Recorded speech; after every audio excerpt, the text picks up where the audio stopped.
नमस्कार मित्रों, स्वागत है सभी का अपना यूट्यूब चैनल परीक्षार्थी स्वयं समूह टेस्ट श्रृंखला। आइए आज की श्रृंखला देखते हैं। सभी मित्र चैनल को लाइक, सब्सक्राइब, शेयर जरूर करें। आइए आज का पहला प्रश्न है, हिंदी आलोचना का इतिहास किसकी कृति है? रामदरस मिश्र, विशंभरनाथ उपाध्याय, डॉक्टर उदय भानु सिंह, लक्ष्मी सागर वासड़े। आपका जो सही उत्तर है, हिंदी आलोचना का इतिहास, यह कृति है रामदरस मिश्र का। ऑप्शन ए सही है। अगला प्रश्न है, प्रश्न संख्या 2 है,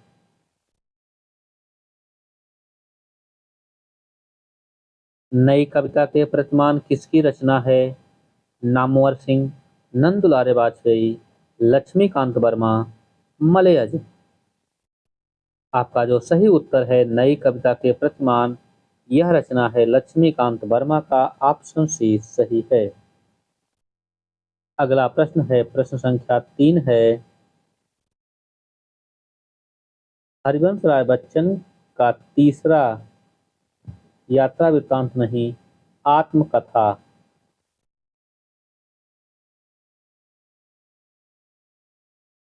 कौन सा है? बसेरे से दूर, क्या भूलूं क्या याद करूं, नीड़ का निर्माण, फिर 10 द्वार से सोपान तक। आपका जो सही उत्तर है, हरिवंश राय बच्चन का तीसरा आत्मकथा कौन सा है, जो मतलब तीसरा भाग कौन सा है, वह है बसेरे से दूर। ऑप्शन ए सही है। कौन सा? बसेरे से दूर। अगला प्रश्न है, प्रश्न संख्या 4 है, समालोचना दर्श के शीर्षक से ऐसे ऑन क्रिटिसिज्म का अनुवाद किसने किया? डॉक्टर नगेंद्र, जगन्नाथ दास रत्नाकर, रमेश कुंतक मेघ, मैनेजर पांडे। आपका जो सही उत्तर है, वह है जगन्नाथ दास रत्नाकर। ऑप्शन बी सही है। अगला प्रश्न है, प्रश्न संख्या 5 है, सही क्रम बताओ। इसमें सही क्रम बताना है। चंद्रवली सिंह, नामवर सिंह, विशंभरनाथ उपाध्याय, डॉक्टर रघुवंश। नामवर सिंह, चंद्रवली, डॉक्टर रघुवंश, विशंभरनाथ उपाध्याय। और अगला ऑप्शन है, Vishambharnath Upadhyay, doctor Raghuvansh, Namvar Singh, Chandravali Singh. Doctor Raghuvansh, doctor Chandravali, Vishambharnath Upadhyay, Namvar Singh. आपका जो सही उत्तर है, जो सही क्रम है, वह है doctor Raghuvansh, doctor Chandravali, Vishambharnath Upadhyay, Namvar Singh. Option D सही है। अगला प्रश्न है, प्रश्न संख्या 6 है, छायावाद का समय बताइए।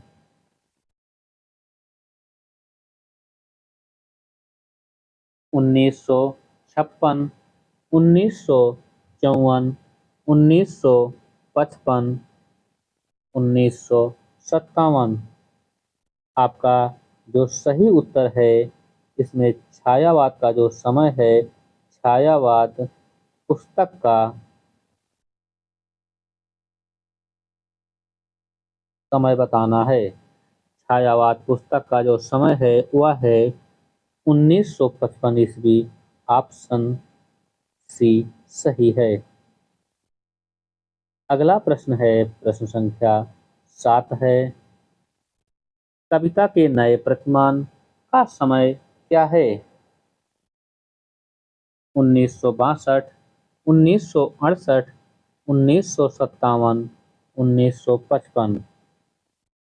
आपका जो सही उत्तर है, कविता के नए प्रतिमान का जो समय है, वह है 1968। ऑप्शन बी सही है।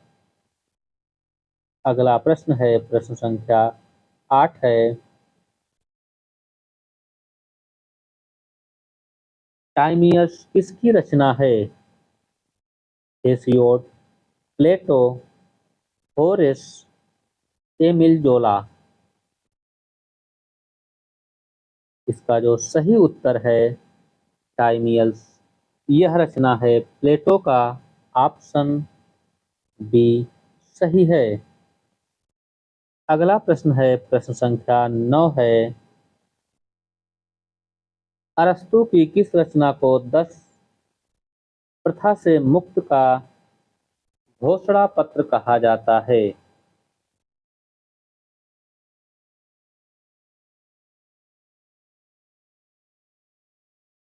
टेक, टेस, रितोकेश,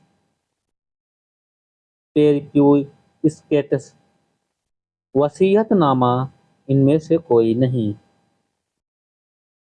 आपका जो सही उत्तर है, अरस्तु की किस रचना को दास प्रथा से मुक्त का घोषणा पत्र कहा जाता है, वह है वसीयत नामा। ऑप्शन सी सही है। अगला प्रश्न है, प्रश्न संख्या 10 है।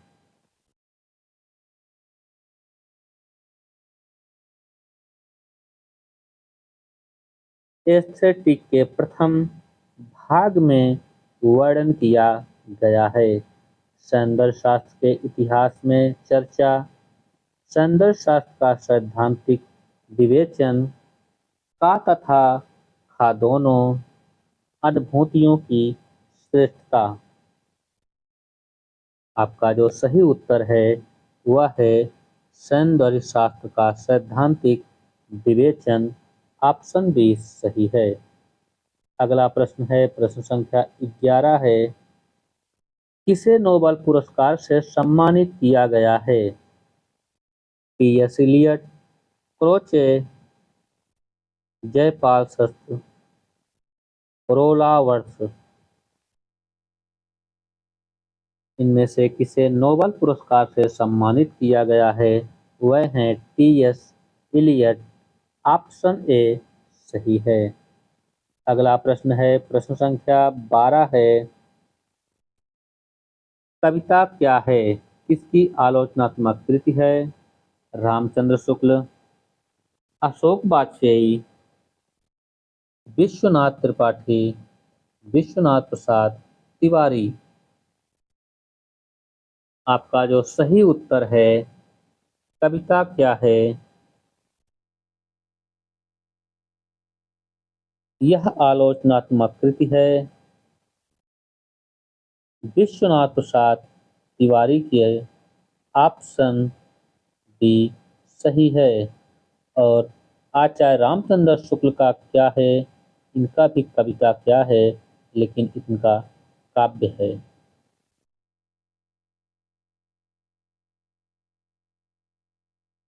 अगला प्रश्न है, प्रश्न संख्या 13 है। भावना, ज्ञान और कर्म जब एक सम पर मिलते हैं तभी युग प्रवर्तक साहित्यकार प्राप्त होता है। यह कथन किसका है? नामवर सिंह का, रामस्वरूप चतुर्वेदी का, महादेवी वर्मा का या आचार्य रामचंद्र शुक्ल का? यह कथन है महादेवी वर्मा का। ऑप्शन सी सही है। अगला प्रश्न है, प्रश्न संख्या 14 है। अच्छा कलाकार अपने युग का मुख और मस्तिष्क होता है। यह कथन किसका है? प्रेमचंद का, गुलाब राय का, मुक्तिबोध का या निराला का? अच्छा कलाकार अपने युग का मुख और मस्तिष्क होता है, यह कथन है गुलाब राय का। ऑप्शन बी सही है। अगला प्रश्न है, प्रश्न संख्या 15 है। चरम व्यक्तिवाद ही प्रयोगवाद का केंद्र बिंदु है। अज्ञेय, मुक्तिबोध, नामवर सिंह, शमशेर बहादुर सिंह। आपका जो सही उत्तर है चरम व्यक्तिवाद और ही प्रयोगवाद का केंद्र बिंदु है। यह है नामवर सिंह का कथन। ऑप्शन सी सही है। अगला प्रश्न है, प्रश्न संख्या 16 है।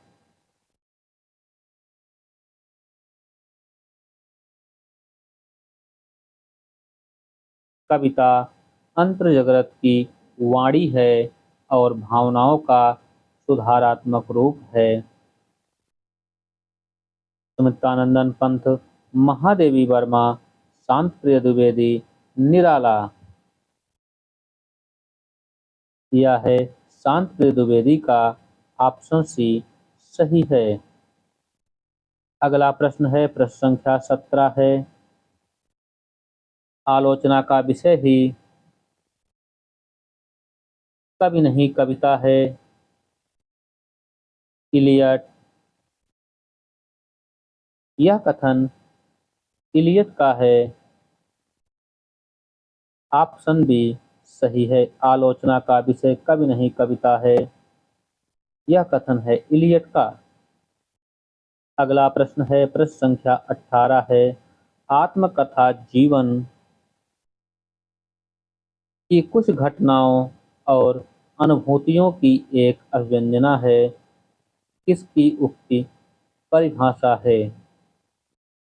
हरिवंश राय बच्चन, गुलाब राय, सूर्य प्रसाद दीक्षित, वियोगी हरि।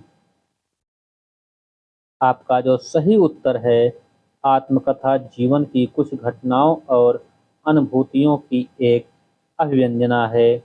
यह उक्ति है वियोगी हरि का। ऑप्शन डी सही है। अगला प्रश्न है, प्रश्न संख्या 19 है।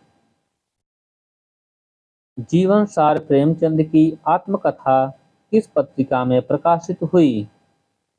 सरस्वती में, चांद में, हंस में या श्री शारदा में?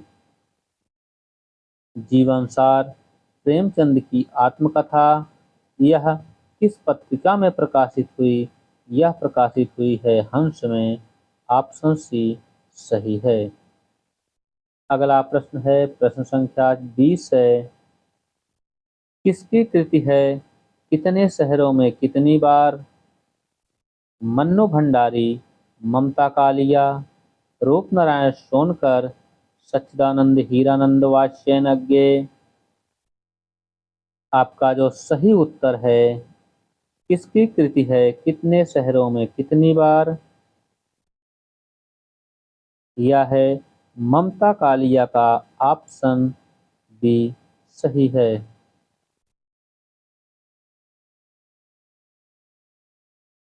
अगला प्रश्न है, प्रश्न संख्या 21 है। हिंदी का प्रथम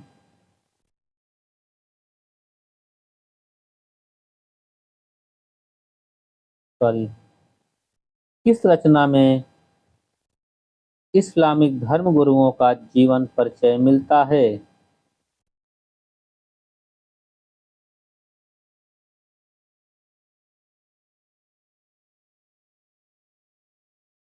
चरित्रावली, पंचपवित्राम, चर्यापद, चरित्र चर्चा। आपका जो सही उत्तर है, इस रचना में इस्लामिक धर्म गुरुओं का जीवन परिचय मिलता है, वह है पंच पवित्रात्मा। ऑप्शन बी सही है।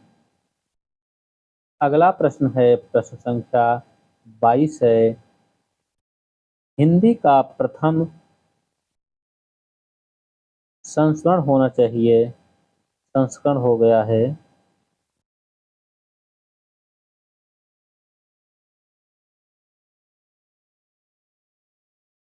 अनुमोदन का अंत, सभा की सभ्यता, पदम पराग, वह दिन वह लोग। इसका जो सही उत्तर है, वह है पद्म पराग। ऑप्शन सी सही है। अगला प्रश्न है, प्रश्न संख्या 23 है।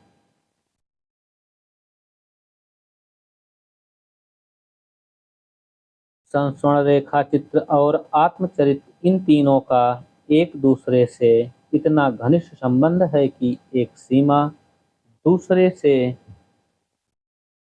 कहाँ मिलती है और कहाँ अलग हो जाती है, इसका निर्णय करना कठिन है। किसकी परिभाषा है? बनारसी दास चतुर्वेदी, डॉक्टर रामचंद्र तिवारी, पद्म सिंह शर्मा, राम स्वरूप चतुर्वेदी। आपका जो कथन है, संस्मरण रेखा चित्र और आत्मचरित्र इन तीनों का एक दूसरे से इतना घनिष्ठ संबंध है कि एक सीमा दूसरे से कहाँ मिलती है और कहाँ अलग हो जाती है, इसका निर्णय करना कठिन है। इसकी परिभाषा है, यह परिभाषा है बनारसी दास चतुर्वेदी का। ऑप्शन ए सही है। अगला प्रश्न है, प्रश्न संख्या 24 है। किस विधा की परिभाषा है किसी व्यक्ति, वस्तु, घटना या भावों का कम से कम शब्दों में मर्मस्पर्शी, भावपूर्ण एवं सजीव अंकन है?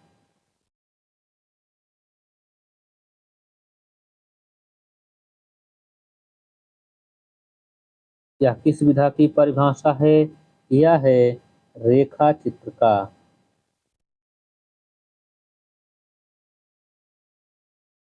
इसका रेखा चित्र का। अगला प्रश्न देखते हैं। आपका जो सही उत्तर होता है, यहाँ पर रेखा चित्र सही करिएगा। प्रश्न संख्या 25 है। मॉरिशस से संबंधित रचनाकार नहीं हैं।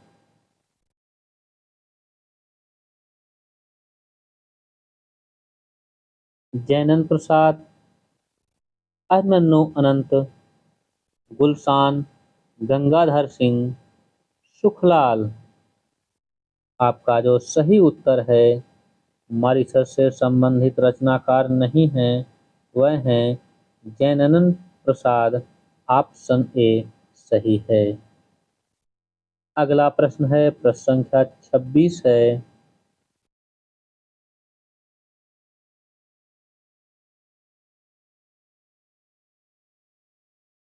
काला सागर किसकी रचना है? अंजना संधीर, अभिमन्यु अनंत, तेजेंद्र शर्मा, सुषमा बेदी। आपका जो सही उत्तर है, काला सागर, यह रचना है तेजेंद्र शर्मा का। ऑप्शन सी सही है।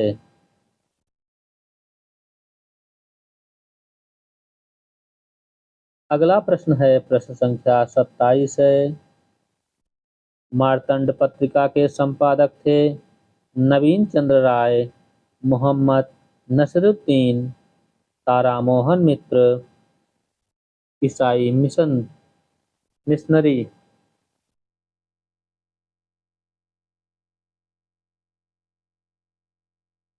मार्तंड पत्रिका के संपादक हैं मोहम्मद नसरुद्दीन। ऑप्शन बी सही है। अगला प्रश्न है, प्रश्न संख्या 28 है। बनारस अखबार के विरोधी, बनारस अखबार के विरोध में कौन सी पत्रिका निकाली गई? समाचार सुधावर्षण, मार्तंड, सुधाकर, जगदीपक। बनारस अखबार के विरोध में कौन सी पत्रिका निकाली गई? वह है सुधाकर। ऑप्शन सी सही है। अगला प्रश्न है, प्रश्न संख्या 29 है। अभ्युदय पत्रिका कहाँ से प्रकाशित होती थी? लखनऊ से, बनारस से, प्रयाग से, जयपुर से। अभ्युदय पत्रिका यह प्रकाशित होती थी प्रयाग से। ऑप्शन सी सही है। अगला प्रश्न है, प्रश्न संख्या 30 है। चर्चे और चरखे नामक स्तंभ किस लेखक का था? रघुवीर सहाय, हरिनारायण व्यास, ज्ञानरंजन, सर्वेश्वर दयाल सक्सेना। चर्चे और चरखे नामक स्तंभ यह सर्वेश्वर दयाल सक्सेना का है। ऑप्शन डी सही है। अगला प्रश्न है, प्रश्न संख्या 31 है। हिंदी का प्रथम गीतकार किसे कहा जाता है? अब्दुल रहमान, सराहपा, विद्यापति, चंद्रवरदाई। आपका जो उत्तर सही होगा, हिंदी का प्रथम गीतकार किसे कहा जाता है? प्रथम गीतकार विद्यापति को कहा जाता है। ऑप्शन सी सही है। अगला प्रश्न है, प्रश्न संख्या 32 है। किस संख्यावाची शब्दों में इतरेतर द्वंद्व समास नहीं होगा?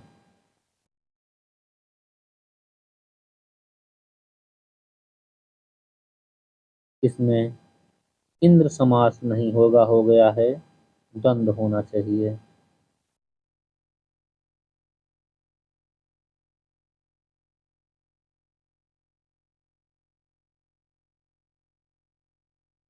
संख्यावाची शब्द में इतरेतर द्वंद्व समास 10 में नहीं होगा। ऑप्शन ए सही है। अगला प्रश्न है, प्रश्न संख्या 33 है।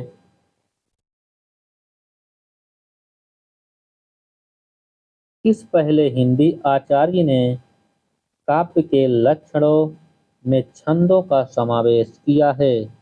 भिखारी दास, कुलपति मिश्र, सोमनाथ, देव। आपका जो सही उत्तर है वह है सोमनाथ। ऑप्शन सी सही है। अगला प्रश्न है, प्रश्न संख्या 34 है। शब्द सुमति मुक्ते काढ़े ले पद वचन नहीं अर्थ, छंद भाव भूषण सरस सो कही काव्य समर्थ। किसकी पंक्ति है? भूषण की, केशवदास का, चिंतामणि का, देव का। शब्द सुमति मुक्ते कढ़े ले पद बचनई अर्थ, छंद भाव भूषण सरस सो कही काव्य समर्थ। यह पंक्ति किसकी है? यह पंक्ति है देव का। ऑप्शन डी सही है। अगला प्रश्न है, प्रश्न संख्या 35 है। देव ने काव्य लक्षणों में सर्वाधिक महत्व किसे दिया है? देव ने काव्य लक्षणों में सर्वाधिक महत्व किसे दिया है? रस को, छंद को, प्रतिभा को या अलंकार को? देव ने काव्य लक्षणों में सर्वाधिक महत्व रस को दिया है। ऑप्शन ए सही है। अगला प्रश्न है, प्रश्न संख्या 36 है। प्रताप रुद्र यशोभूषण किसकी रचना है? जयदेव, सोमनाथ, कुलपति मिश्र, विद्यानाथ। आपका जो सही उत्तर है प्रताप रुद्र यशोभूषण, यह रचना है विद्यानाथ का। ऑप्शन डी सही है। अगला प्रश्न है, प्रश्न संख्या 37 है। कुशल कवि का द्रव्य वर्णन एक कर्म ही काव्य है, इसकी परिभाषा है? वाग्भट प्रथम, वाग्भट द्वितीय, मम्मट, रुद्रट। आपका जो सही उत्तर है कुशल कवि का द्रव्य वर्णन एवं कर्म ही काव्य है, यह परिभाषा है वाग्भट द्वितीय का ऑप्शन बी सही है।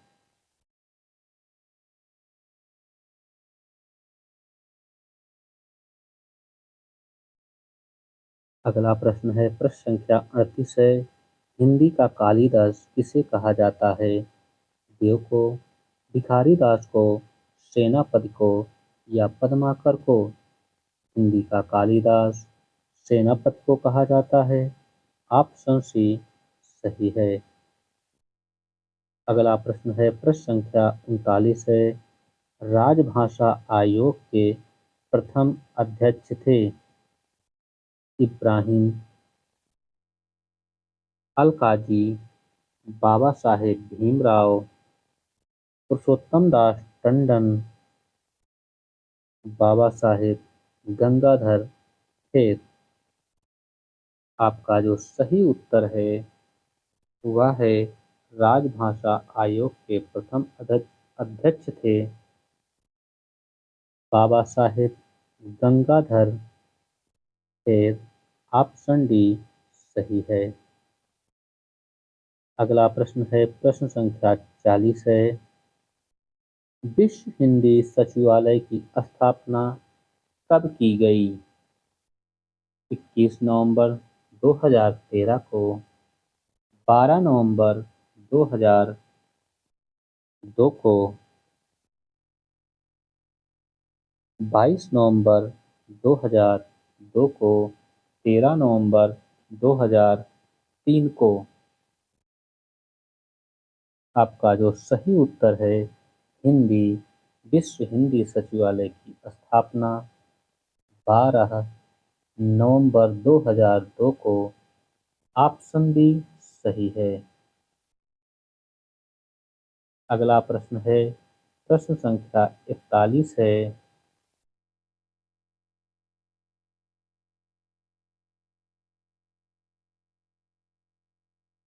वेदांत कौस्तुभम किसकी रचना है? श्रीनिवासाचार्य, निम्बार्काचार्य, श्री औपकुंभकाचार्य, गौरमुखाचार्य? आपका जो सही उत्तर है वह है श्री निवासाचार्य। ऑप्शन ए सही है। अगला प्रश्न है, प्रश्न संख्या 42 है। भक्त के लिए विष्णु के स्थान पर कृष्ण के सगुण रूप का सर्वप्रथम प्रतिपादन किसने किया? नारद मुनि, विष्णु स्वामी, परशुराम देव, निम्बार्क? आपका जो सही उत्तर है प्रश्न संख्या 42 का, भक्त के लिए विष्णु के स्थान पर कृष्ण के सगुण रूप का सर्वप्रथम प्रतिपादन किसने किया? वह किए हैं निम्बार्क ने। ऑप्शन डी सही है। अगला प्रश्न है, प्रश्न संख्या 43 है। रामचंद्र शुक्ल संचय के संपादक हैं डॉक्टर सत्यप्रकाश मिश्र, नंदुलारे वाजपेयी, गोविंद रजनीश, नामवर सिंह? आपका जो सही उत्तर है रामचंद्र शुक्ल संचयन के संपादक हैं नामवर सिंह। ऑप्शन डी सही है। अगला प्रश्न है, प्रश्न संख्या 44 है। जयशंकर प्रसाद का किस नाटक को स्वतंत्रता और गणतंत्र का यूटोपिया कहा जाता है? स्कंदगुप्त, अजातशत्रु, चंद्रगुप्त, राजश्री? आपका जो सही उत्तर होगा जयशंकर प्रसाद की किस नाटक को स्वतंत्रता और गणतंत्र का यूटोपिया कहा जाता है वह है चंद्रगुप्त। ऑप्शन सी सही है। अगला प्रश्न है, प्रश्न संख्या 45 है।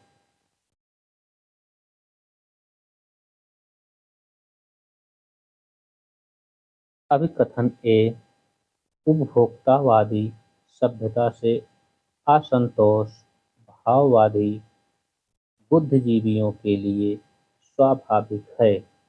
तर्क आर क्योंकि उनके अनुसार इस सभ्यता से मानव मूल्यों में गिरावट आई है। ए सही आर गलत। ए और आर दोनों सही। ए और आर दोनों गलत। ए गलत आर सही। आपका जो सही उत्तर होगा वह कौन सा होगा? ए है उपभोक्तावादी सभ्यता से असंतोष भाववादी बुद्धिजीवियों के लिए स्वाभाविक है। और तर्क है क्योंकि उनके अनुसार इस सभ्यता से मानव मूल्यों में गिरावट आई है। आपका जो सही उत्तर है वह है ए और आर दोनों सही है। ऑप्शन बी सही है। अगला प्रश्न है प्रश्न संख्या 46 है। ये भी कथन ऐसे ही है। भ्रम कल्पना और प्रतिभा ज्ञान के विरुद्ध प्रत्यक्ष और ठोस अनुभव को महत्व देना आधुनिक बोध का मुख्य लक्षण माना जा सकता है। तर्क इस अनुभववादी दृष्टिकोण का प्रभाव काव्य की रचना प्रक्रिया और रसास्वादन की प्रणाली पर भी पड़ता है। आपका जो सही उत्तर होगा इसमें वह है ए सही आर गलत। ऑप्शन सी सही है। अगला प्रश्न है प्रश्न संख्या 47 है।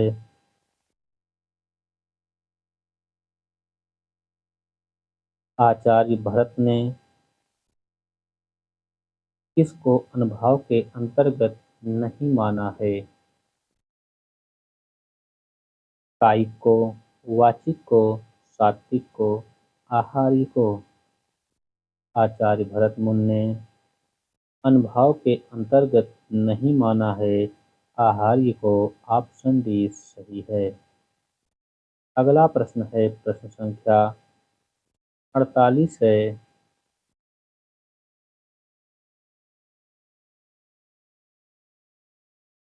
आयत्नज किसे कहा जाता है? सात्विक को, कायिक को, आहारी को, वाचिक को? आपका जो सही उत्तर है आयत्न किसे कहा जाता है वह कहा जाता है सात्विक को। ऑप्शन ए सही है। अगला प्रश्न है प्रश्न संख्या 49 है। भरत मुनि ने अपने ग्रंथ में भावों की संख्या कितनी मानी है? भरत मुनि ने कुल भावों की संख्या कितनी मानी है?